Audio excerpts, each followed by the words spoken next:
Hey everybody, Scott here from Grey House Literary Agency, and I want to welcome you to a new episode of 5 Minutes with Scott. So the goal is, in under 5 minutes, we're going to take some time to talk about one small little aspect of the publishing industry, whether it's craft or being published or marketing or whatever that might be. We're going to take a few minutes to talk about that. Well, now I've used up 30 seconds, so it's time to get moving.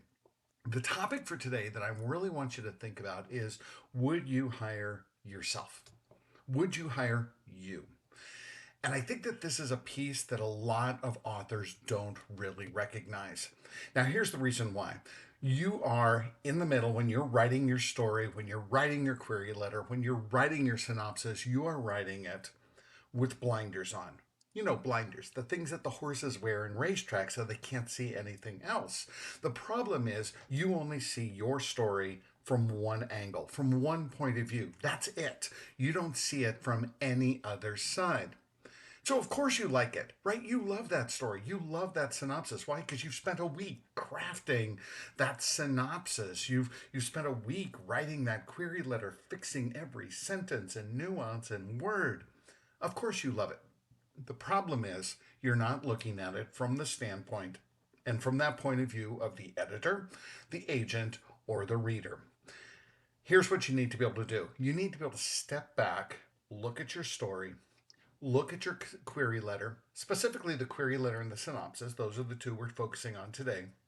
And ask yourself, if you received that email the way it was written, would you, without knowing the author, without knowing the storyline, would you ask for more information? Would you take that person seriously?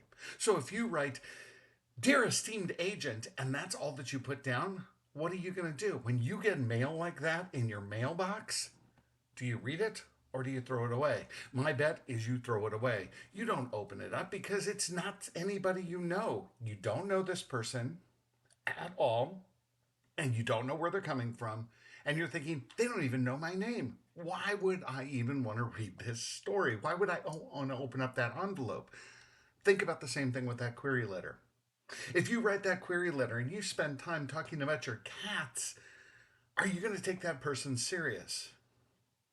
If you read a synopsis and you're reading it and you're thinking, I don't know where this story's going to, or it's just rambling, or I've written it in first person because I think it's really cool, are you going to look at that and say, I'm going to take that person serious, or am I going to throw it away?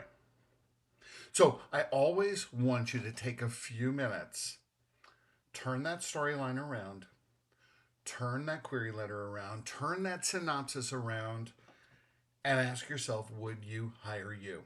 I teach this with resume writing. With my UCLA extension program, I teach this with resume writing. I always ask, would you hire yourself just based on looking at that document? Because here's what you need to understand. Your document shows up to me in my email box. I have a preview pane open. You've all seen those right in the email, so I don't have to physically open up the whole email. I have a preview pane. I'm making a decision in the first 15 seconds. That's it. So if I'm opening up that query letter and it sounds like somebody who's a complete freak, am I going to sign that person? The answer is no. I'm going to be passing on this one. If you tell me you are so excited about all the work I've done, and then you pitch a nonfiction story, it means that you didn't do the reading. So today, or whenever you, before you hit send, before you package that thing up, before you go to a conference and pitch to an editor or an agent, ask yourself, would you hire you? My bet is, for a lot of you, if you looked at it from that standpoint, you'd go, whoa, I would not hire that person. Keep that part in mind. Again, we've done this in less than 5 minutes. I got 30 seconds to go. So in that 30 seconds, I'm going to say, see y'all. We'll talk to you later. Bye-bye.